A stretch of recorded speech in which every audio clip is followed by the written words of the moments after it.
general y todos los objetivos específicos que sean necesarios para poder cumplir con el objetivo general.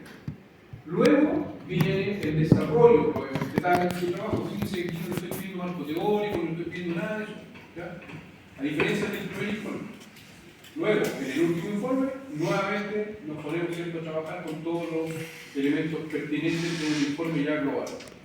Pero aquí partimos, ¿cierto?, con el desarrollo del trabajo, atendiendo a el último documento que se genera, pero el primero que se presenta, que es la consolidación. Entonces, por eso lo primero que va es la tabla de consolidado de los costos directos. Hay que contextualizar y luego desarrollar la información. Eso es siempre, eso también se le ha dicho todo el tiempo. Usted no puede colocar una tabla y sin ninguna explicación, en la contextualización. Entonces ustedes explicarán que el consolidado, ¿cierto?, permite poder verificar o establecer los valores de ubicación de las diferentes partidas del proyecto, los caminos de figura, pedido por el mandante tal, no sé, eso. Y ahí mostrarán, ¿cierto?, la tabla de consolidación. La tabla de consolidación es la misma tabla que ustedes hicieron en el informe número 1. En el informe número 1, esa tabla de itemizado que se la entregué incluso yo, ordenada, ¿cierto? Lo único que va a tener ahora es que en el informe número 1 llegaba hasta la jubilación. Ahora hay que agregar precio unitario, después precio, ¿cierto?, total, en pesos, y el precio total en dólares, que se le agregan 3 columnas. Y tenemos nuevamente, ¿cierto?, la tabla que me expresa el costo directo del proyecto. Me va a expresar el costo directo por cada partida y también el costo directo completo, ¿cierto?, de la obra. Luego de establecer, ¿cierto?, los costos directos de obra, vienen los análisis de presupuesto. Que son las tablas que en rigor, las que nosotros tenemos que desarrollar con esta unidad. Esas tablas, vuelvo a insistir, hay que justificarlas. Y para justificarlas, ¿cierto?, se hacen estudios técnicos. Los estudios técnicos van en este orden, después de los análisis de presupuestarios, no antes. ¿Ya? Entonces, sigo con el orden que está aquí. Primero están las tablas de análisis de presupuestarios y lo mismo, hay que contextualizar los procesos y luego desarrollar, ¿cierto?, la información.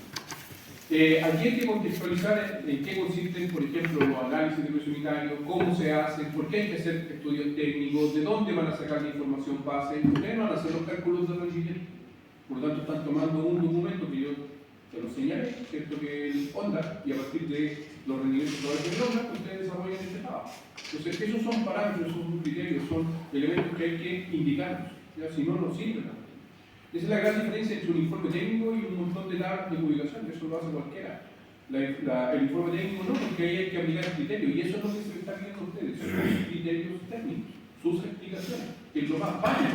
Insisto, la tabla de análisis presupuestario, de hecho se la estoy entregando, usted coloca los datos y tengo el análisis presupuestario. Eso, insisto, lo hace cualquier persona, ni siquiera sabiendo análisis de presupuestario. Porque yo le entrego los datos, ustedes copian y pegan, ¿ya? Y si son vivos en Excel, hacen la fórmula y me entregan aquí los resultados. Eso no tiene discusión, ¿ya?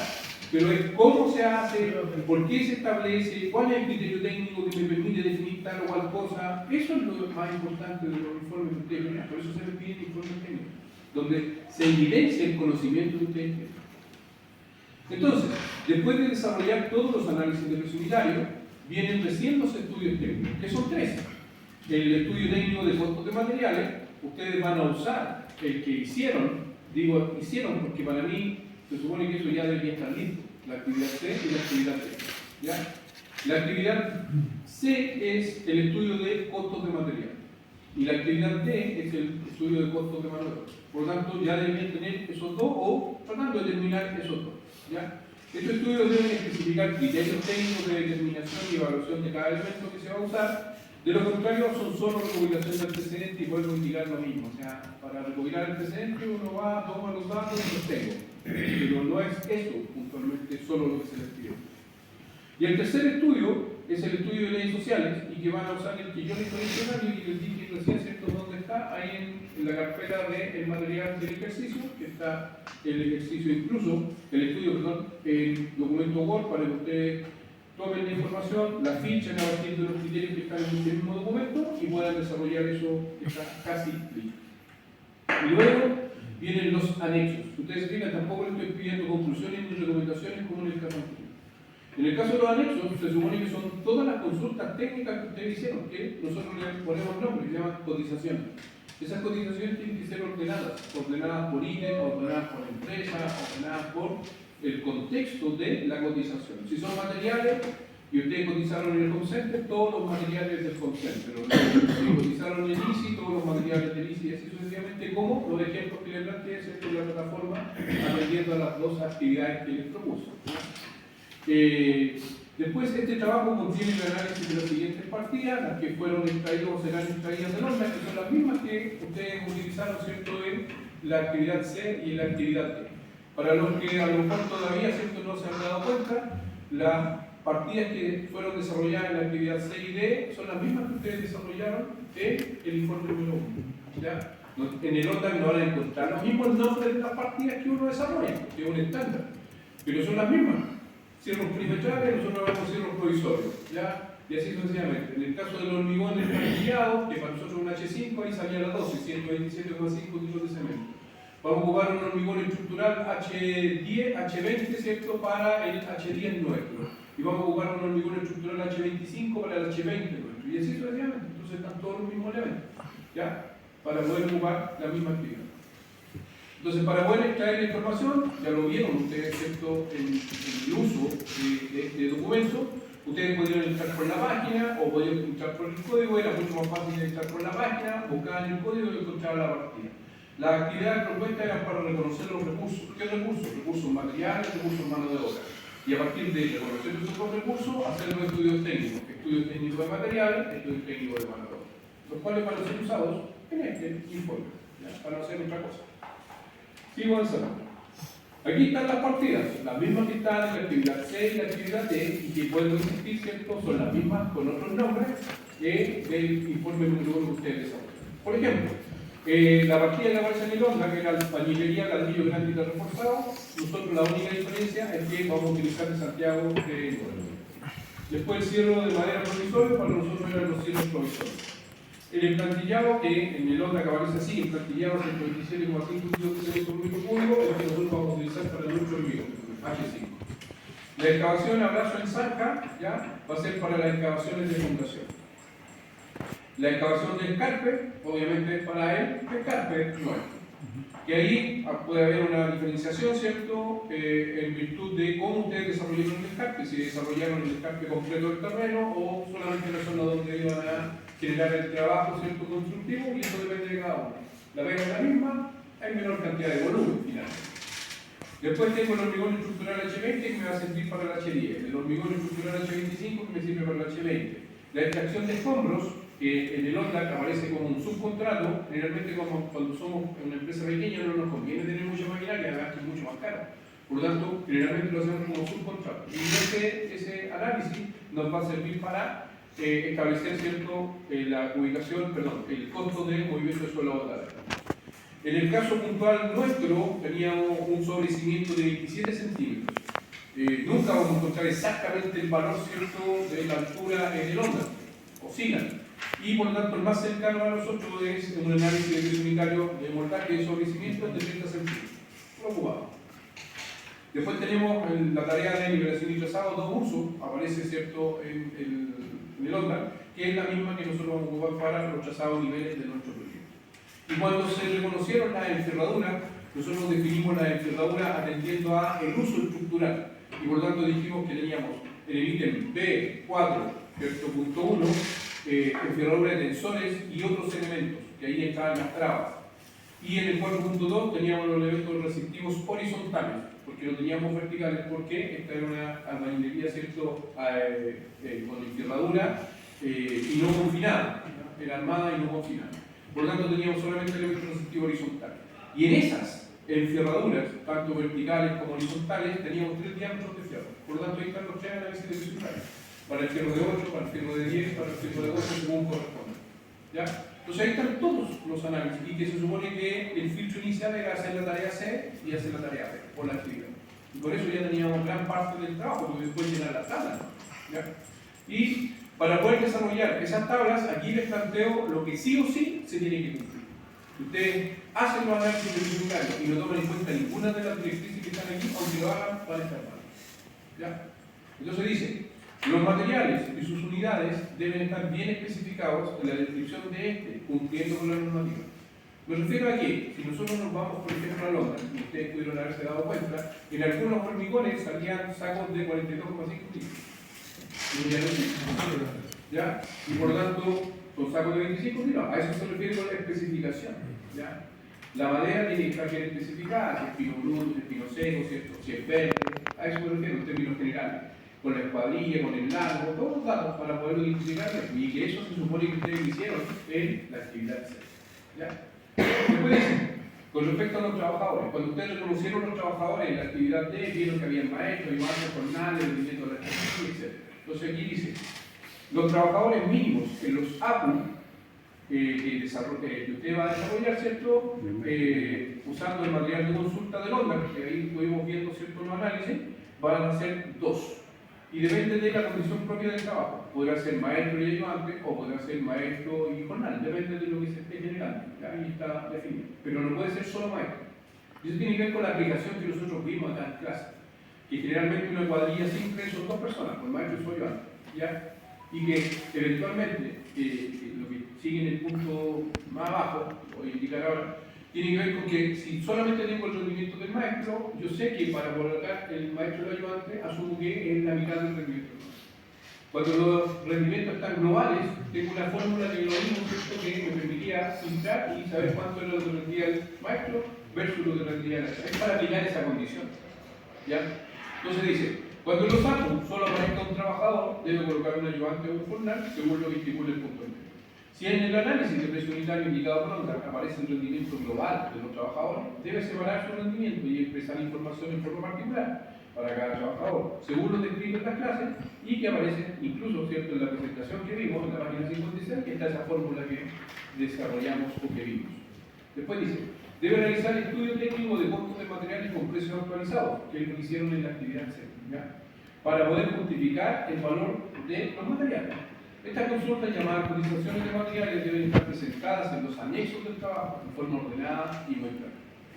Este estudio fue realizado en las actividades propuestas previas al desarrollo de esta evaluación, que la reconocemos como actividad C. Lo mismo sucede con la mano de obra. Entonces, debe realizar estudio técnico de costos de mano de obra con precios actualizados para poder justificar el valor de él.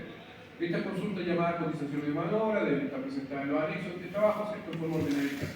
Este estudio fue realizado en la actividad propuesta previa al desarrollo de esta evaluación con el nombre de la actividad D que está en el ambiente organizacional. El estudio técnico de leyes sociales, que fija el porcentaje respectivo de retención que realiza el empleador respecto a la remuneración del trabajador, será entregado por el docente y no podrá usarse el valor que señalábamos. Cuando vimos los de Londres dijimos que era un 29% como estándar mínimo. De hecho, yo señalé 3 valores: obras de edificación, 29%, obras civiles, 33%, obras de minería, 48%. Y yo lo dije.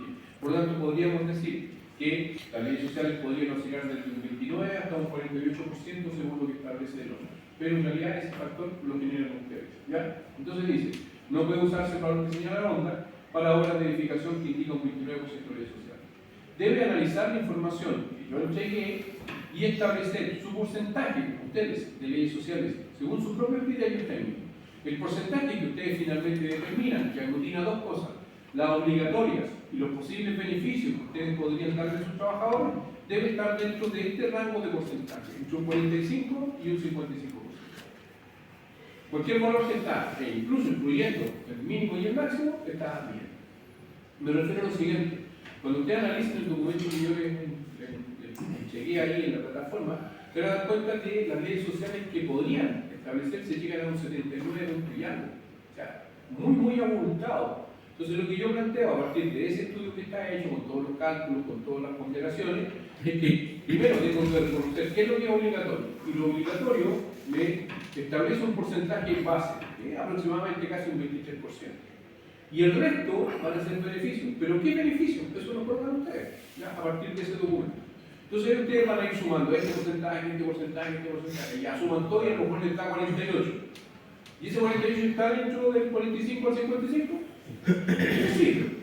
Entonces el bueno, ¿cierto? Sumaron, ya dejamos, hasta aquí, veamos esto. ¿Cuánto nos da? 43. ¿Estoy en el rango? No. O sea, tengo que buscar 8 más. Hasta llegar entre 45 y 55.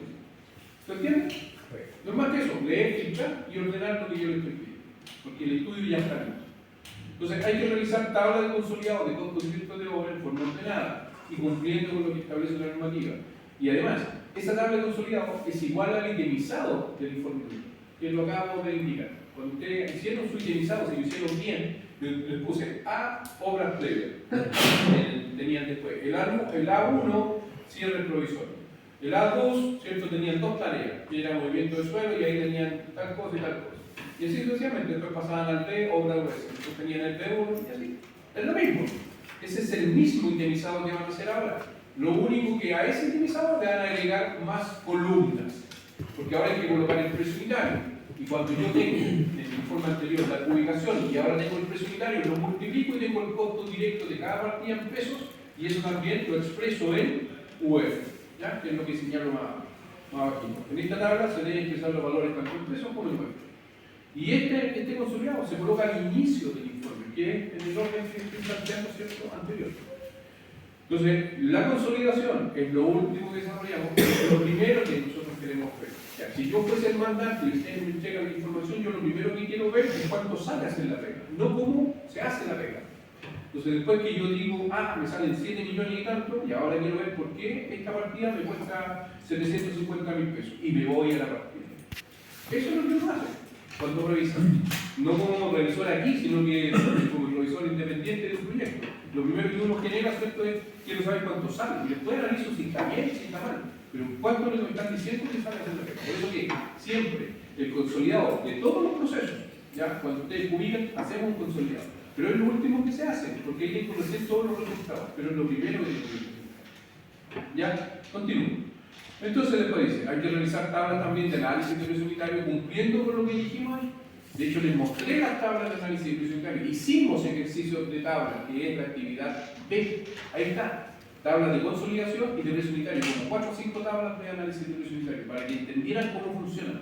Las tablas de análisis de precio unitario, que es la que está acá abajo, tienen que cumplir, y lo dijimos, es una pura tabla que está dividida en dos partes, pero no está separada, es una tabla completa, donde me indica los materiales separados de la mano de obra y obviamente de esa manera yo sé el costo de cada material por unidad constructiva y el costo de la mano de obra por unidad constructiva de forma separada, y después cuando junto todos los materiales sé cuánto es el costo de todos los materiales por unidad constructiva, cuando junto la mano de obra sé cuánto es el costo de la mano de obra por unidad constructiva, y luego cuando junto el costo del material más la mano de obra tengo el costo por unidad constructiva de la partida que estoy analizando.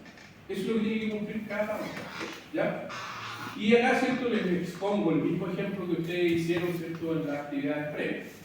Ahora puse X, porque ustedes se supone que tienen que llenar todos los espacios que se generan. No van a tener que tablas también, porque a veces puede ocurrir, ¿ya? Lo señalo, lo indico, como se acaso, ¿ya? Y cuando hacemos todos nuestros análisis de generamos esta tabla de consolidación. Que es la misma que ustedes hicieron. Si la única diferencia, ¿cierto?, es que llegamos en el informe número 1 hasta aquí, pues está la cantidad.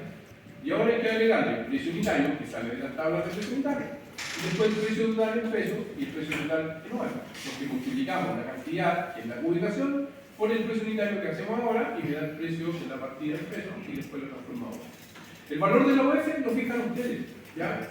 Si lo van a hacer al día de hoy, si lo van a hacer la próxima semana, si lo van a hacer al día de la fecha de entrega, eso lo fijan ustedes. Y de hecho, eso tiene que estar en los criterios de análisis del informe. Cuando ustedes parten haciendo los análisis presupuestarios, como tienen que colocar contextualizaciones y indicar condiciones, ahí ustedes tienen que ver el valor del factor UF, ¿cierto? Se utiliza a la fecha tanto. Perfecto. Y ahí ustedes, ¿cierto?, tienen toda la mención de las tablas, ¿cierto?, que van a generar con los valores expresados en. Entonces aquí donde dice colocar títulos de las partidas que se analizan, por ejemplo, obras preliminares, tiene que ver con esa, la letra A, obras preliminares. Después acá abajo de obra gruesa. Si nosotros hubiésemos hecho más obras, por ejemplo, terminaciones, sería C, obras de terminación, y así sucesivamente. Y ahí generan el ordenamiento como corresponde, como se hizo, ¿cierto?, en la actividad número 1. Entonces ahí están los ejemplos asociados. Y acá tiene que ver con la forma de entrega, ¿cierto?, con respecto a la evaluación. Ustedes saben, porque ya se lo indiqué, se sube la plataforma, tienen que subir el informe, ¿cierto?, en formato PDF, además tienen que llegar una copia impresa el mismo día de la entrega, ya les señalé. La entrega era inicialmente el día 4 de octubre, noviembre, perdón, y se les cambió unas 7 centros para que tengan la semana completa, lunes y jueves, el jueves al término de la clase, se entregan estas dos condiciones. Y por último, ¿cierto? Por acá abajo, se supone que los equipos fueron formados para desarrollar el informe número 1, esto debería ser continuo, pero si hay alguno que quiere cambiar, quiere modificar, ¿cierto? Quiere sacar a alguien, quiere agregar a alguien, siempre y cuando sea necesario, me lo indican, ¿ya? Pero siempre y cuando los equipos sigan siendo de 3 personas. Es muy poca pega para más de 3 personas. Quiero ser muy claro en esto. Ni siquiera hemos llegado a la parte superior de la vivienda, llegamos a los tierritos, no van de arriba. Nada más. No tenemos cubierta, no tenemos nada de eso. Tampoco tenemos el riel. En muy pocas partidas, ¿cierto? Pero por eso estamos trabajando en este proyecto. Así que eso tiene que ver con la situación puntual de los equipos. ¿Ya? Y lo otro, si no hay cambios, se supone que los equipos llegan hasta el final del proceso, porque después hay que poner, ¿cierto?, el informe final que ustedes desarrollan. Entonces ahí lo podemos estar cambiando al final. Creo que no, yo ahora no voy a trabajar con esas personas, no, ahí ya se amarran hasta el final. ¿Ya? Ustedes eligieron sus parejas, sus tríos, ustedes están trabajando. ¿Listo? ¿Se entiende? Sí. ¿Seguro? Ok. Ahora, con respecto a la información que está previa, ¿cierto?, en la plataforma,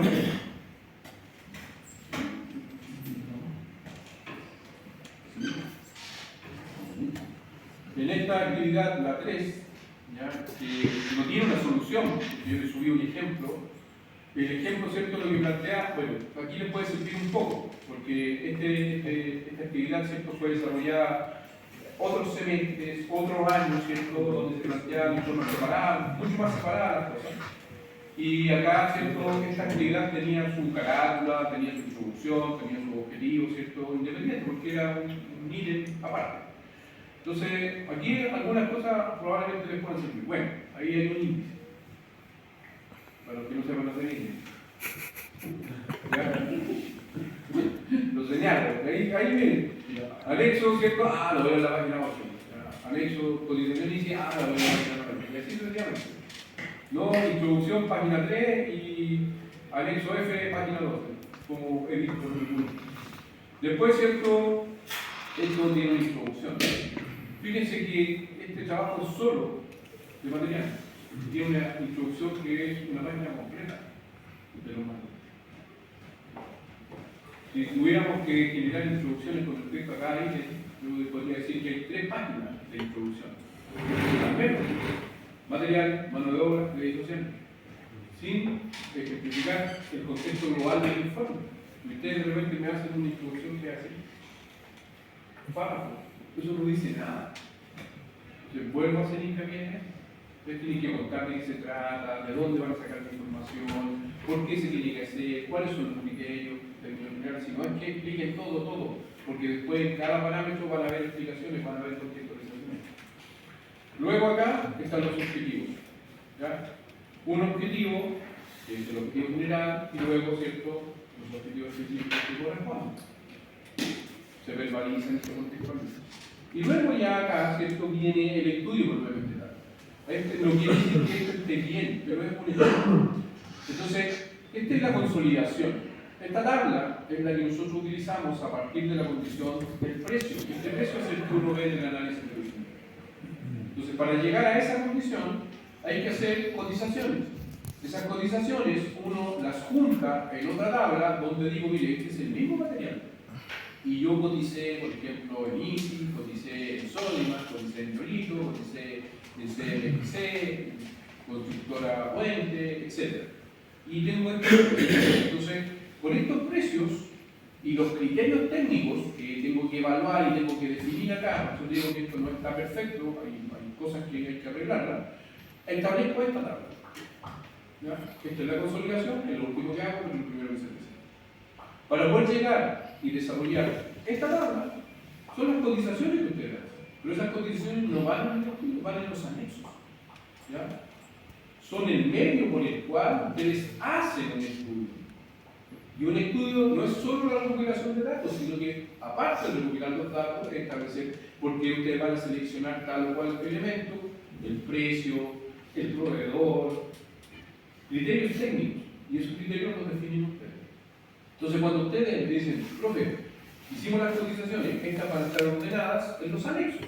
Entonces, aquí, por ejemplo, el alumno que hizo esto estableció que su primer anexo era el listado de materiales que él generó. Y eso es como lo que ustedes hicieron en su actividad C. Hicieron ese listado y después, ¿cierto?, lo cotizaron. Y esa cotización, en rigor, lo que uno hace es ir presencialmente, ¿cierto?, y piden la cotización del material y entregan una hoja. Eso es la cotización, una hoja, donde está la recopilación de los precios, con IVA incluido o sin IVA incluido, depende de cómo se la entregue la empresa que le hace la cotización, ¿ya? Pero como ustedes carecen de tiempo, se puede plantear una cotización vía web que con IVA exclusivamente, ¿cierto?, como para agilizar el proceso. Pero eso lo pueden hacer siempre y cuando la empresa donde coticen tenga, ¿cierto?, carritos de compra, ¿ya? Porque así sale ordenado. No es llegar y sacar pantallazos así y empezar a colocar pantallazos, porque al final su informe va a tener más hojas de cotizaciones que de información técnica, y eso está súper mal. Entonces, acabo de indicar que si yo hiciera esto en forma presencial, llevo esta listita, me la cotizan y me entregan una hoja. Entonces, lo que el alumno intentó hacer aquí es un símil con respecto a eso. Entonces, estableció anexo B, cotización easy, una hoja con ese carrito de compra que lo condensó, lo cortó, lo arregló, ¿cierto? Y generó el ordenamiento nuevamente y generó todos los materiales en una hoja. O sea, no quiere decir que puntualmente siempre tenga que ser una hoja, porque si son muchos materiales, obviamente va a salir. Pero no es llegar y pegarlos, sino que al menos el tipo lo que hizo fue ordenarlo, que saliera la menor cantidad de hojas posible, lo más compacto, pero que se viera lo que se necesita, ¿ya? Los precios de los elementos. Después hizo el siguiente anexo y cotización sólida. Entonces, los mismos materiales, pero de otro proveedor, ¿ya? Después, cotización Yolito, los mismos materiales, pero de otro proveedor. Eso es lo que tiene que cubrir en las cotizaciones. Cuando ustedes hacen cotizaciones, no pueden después colocarlas así todas juntas, porque si no, uno no puede encontrar el precio.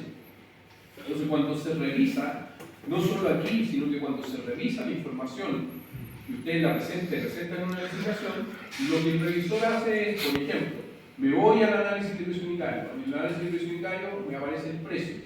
Este precio, ¿ya? Ese precio que está aquí, por decir acá. Ya supongamos que estamos viendo un análisis de precio unitario donde salga este pino, 1 por 8. Entonces uno se va al análisis de precio unitario y así. 1 por 8 cuesta 3.780. Por el rendimiento, ve la multiplicación, sí cuadra. Listo. Es el primer tip. Cuadra la multiplicación. Después uno dice, ya, vamos a revisar el precio. ¿Y por qué puso este precio? Entonces ahí uno recién se va al estudio técnico. Dice, sí, allá dice 3.730, sí, aquí en el estudio también dice 3.730. Entonces, me voy al estudio, digo, sí, está ok, ahí está el segundo tip. Ahora digo, ¿por qué él puso 3.730 y no puso otro valor? Veamos. Entonces, en su estudio dice, ya, recurrió, ¿cierto?, al valor intermedio. Solo a modo de ejemplo, ¿ya? Porque tengo 8.190, que es el más bajo, 3.730, que es el intermedio, y 1.957. Yo solamente lo estoy refiriendo al numerito, ¿ya? Que puede ser incluso su criterio. O sea, de hecho, los criterios podría decirme que no, se seleccionó ese valor que corresponde a este proveedor porque es un proveedor que siempre trabaja con la empresa constructora o que es la que me queda más cerca, no sé, criterios técnicos, ¿ya? Pero supongamos, 3.780, listo. Ya, ok, aquí sí, me cuadra lo que está en el análisis unitario, me cuadra la selección con los criterios, y ahora me voy a ir a la cotización, para ver si efectivamente es la cotización. Y este tipo me dice que es en el ICI. Entonces me voy a las cotizaciones que se presentan, ¿cierto? Y encuentro el material cotización ICI. Aquí está. Ahí está. Pino cerillado seco de 1 por 8, 820, premium, madera seca, 1730. ¿Me cuadra? ¿Estamos? Pero está mal. ¿Por qué está mal? Porque no es una cotización formal. No tiene nada que ver con eso. Es la cotización formal.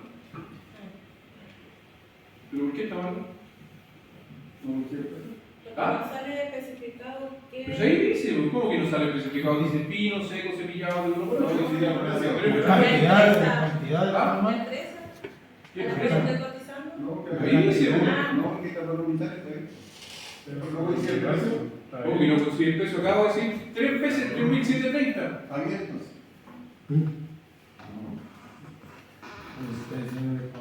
Estoy diciendo que está malo. ¿Cómo que está malo? la medida, ¿no? Le estoy diciendo por qué está malo. El grosor del pino es distinto, ¿no? ¿Cómo hacer distinto? Si acabamos de ver que el pino de uno No, es que el precio. ¿Por qué está mal? No sé. ¿El IVA? ¿El IVA? ¿Qué tipo de IVA? Quiero, sí. Ese precio está con IVA, si el de la boda. Cuando usted hace una cotización vía web, le echan el precio con IVA. ¿Ya? ¿Y el horario secundario los precios son con IVA? No. Eso está mal. O sea, insisto, aunque hagan el horario secundario, si ustedes se les pasa ese dato, todo su informe está mal. Toda su cotización está mala. El mandante va a decir, no, me estoy cobrando el 19% y después me lo estoy cobrando de nuevo. De nuevo, claro. 2 veces, ¿cómo? Sí. Entonces, ¿qué tiene que suceder?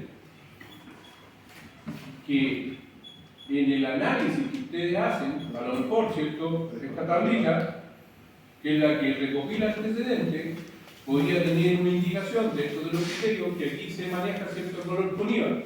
Y acá a lo mejor esta, que en resumen podría tener 2 columnas, una costo con IVA y otra costo sin IVA. Y el sin IVA es el que yo tengo que ver en su análisis de preliminares.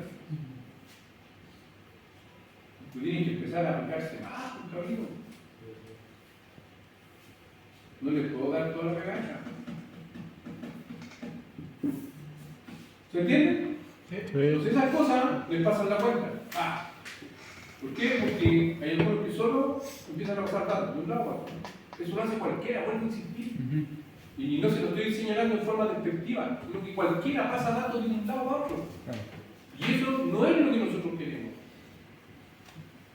Se lo he dicho múltiples veces, incluso hasta cuando nos conocimos. ¿Recuerdan que les puse un ejemplo de la tía Juanita, la profesora de matemáticas? Puede que no se acuerden, me tiene tan mala memoria. Cuando nos conocimos, le digo, oye, la tía Juanita, la profesora de matemáticas, problema de matemáticas. Pedrito tiene 10.000 pesos para comprar dulces. Y ese era el enunciado. Entonces la pregunta decía, ¿cuánto dinero tiene Pedrito para comprar dulces? Y todos me dijeron 10.000 pesos. ¿Cuántos chiquillos? 10.000 pesos. Para eso nos prepararon, 12 años. Eso no nos sirve acá. Ustedes lo que quieren es encontrarle la respuesta en la misma pregunta. Eso no es así. Porque nosotros nos estamos preparando para eso. O sea, la misma pregunta, ¿cierto? Al mismo enunciado, la pregunta es, ¿qué tipo de dulce puede comprar Juanito con 10 pesos? Que es lo que estoy pidiendo. Analicen, establezcan criterios, sus criterios. Ustedes definen, y no tienen por qué tener los mismos resultados. De hecho, si tienen los mismos resultados, es copia. No puede ser que tengan los mismos resultados. Si no, no tiene mucho sentido hacer cotizaciones. Porque si hacen 5 cotizaciones y todos eligen la misma, qué suerte, si todos están cotizando y seleccionando el mismo elemento. No puede ser. ¿Ya? Entonces, en esas cosas fíjense, si esto funciona a partir de que ustedes lo hacen funcionar. ¿Ya? No es copiar y pegar. Por eso que yo digo, las tablas de análisis de peso unitario son tablas. Se llenan con números. Los números se pueden falsear. De hecho, se falsean a veces. Es ahí donde el mandante dice, oye, no, yo necesito la información, quiero verificar lo que tú me estás generando. Y ahí es donde entra nuestra parte, que son los informes técnicos, o los informes que se generan. Y ahí uno justifica, establece, indica criterios de selección, establece los porqués. Y eso es lo que valida la información. O sea, aquí no es el número. Si alguien me dice que le salieron después finalmente los costos directos 7.500.000 y el otro dio 8.500.000, pues están bien, sí, están bien justificados. No tiene que ver con el número, se lo plantea al inicio. No tiene que ver con la ubicación. Porque hay algunos que publicaron, no sé, 20 kilos más, otros publicaron 50 kilos menos, da lo mismo. Publicaron ya, estamos listos. ¿Ya? Ahora avancemos. No es eso lo que se les pide, sino que es la justificación que ustedes quieren. ¿Estamos? ¿Se entendió? Sí. Listo. No hay más, a trabajar. Ya. No sé si tengan alguna otra inquietud, pregunta, consulta. Eso a modo de ejemplo, ¿cierto?, de la tarea. La hoja de mano de obra es similar. Se establece un consolidado de mano de obra, pero cuando llega ese consolidado está haciendo los estudios, las consultas, y por eso establecen un criterio, un mínimo y un máximo. Ustedes tienen todo ese abanico de posibilidades. Con ese abanico de posibilidades, ustedes me dicen después, voy a ocupar este valor en mis análisis de precios unitarios. ¿Sí?